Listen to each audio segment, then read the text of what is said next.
અખિલ હિન્દ શ્રીમાળી સોની મહામંડળ 85 વર્ષથી જૂની સંસ્થા છે અને સમાજ જે અમારો ફેલાયેલો છે આખા વિશ્વમાં, એમાં અમારે 1 લાખથી વધારે નોંધાયેલા સભ્યો છે અને 10 લાખથી વધારે પરિવારના સભ્યો છે અમારા. અને દર 5 વર્ષે અહીંયા આ રીતે પરિષદ મળે છે.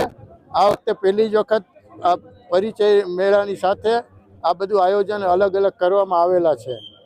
પરિચય મેળામાં લગભગ 800થી વધારે યુવક અને યુવતીઓએ ભાગ લીધો છે અને અમારું જે સંગઠન છે એ મજબૂત કરવા માટે અને આર્થિક રીતે જે નબળા લોકો છે ને સહાય કરવા, સેવા કરવા, મેડિકલ સહાય છે, અનેક જાતની સહાય અમારી સંસ્થા કરે છે.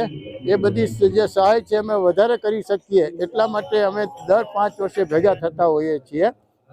અત્યારે હું પ્રમુખ તરીકે નિવૃત્ત થઈ રહ્યો છું અને મારી જગ્યાએ હેમેન્દ્રભાઈ બાબુલાલ અને ઉપપ્રમુખ તરીકે વિજયભાઈ ધોળકિયા આવી રહ્યા છે. એટલે આવતીકાલે પરિષદમાં એ બંનેને બેઝ પહેરાવીને હું એમનું સન્માન કરીશ અને મારો જે ચાર્જ છે પ્રમુખનો હું એમને સોંપીશ. આભાર. વિજય ધોળકિયા. હું મારું આવતીકાલે સવારના જે કાર્યક્રમ છે અખિલ હિન્દ શ્રીમાળી સોની મહામંડળનો, એમાં ઉપપ્રમુખ તરીકેનો કાર્યભાર હું સંભાળી રહ્યો છું. અમારા સમાજના વડીલોએ આઝાદી પહેલાં આ સંસ્થાની સ્થાપના કરી હતી અને દર 5 વર્ષે એવો એક વિરાટ ઉત્સવ મનાવવામાં આવે છે જેમાં નવા પ્રમુખ અને ઉપપ્રમુખ ચાર્જ સંભાળે. આવતીકાલે આ કાર્યક્રમમાં વડતાલ મુકામે 7 થી 8 હજાર લોકોનો કલ્પના છે કે 8 હજાર સમાજના લોકો પૂરા દેશમાંથી આ કાર્યક્રમમાં ઉપસ્થિત રહેશે. પરિષદનો હેતુ શું છે?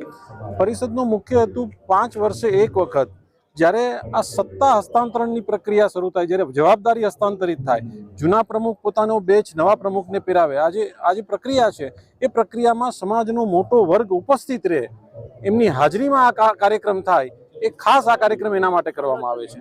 અને મૂળ તો હેતુ છે 5 વર્ષે સંગઠનાત્મક શક્તિને જાગૃત કરવી, સમાજની સંગઠનાત્મક શક્તિને જાગૃત કરી અને લોકોને જોડી રાખવા.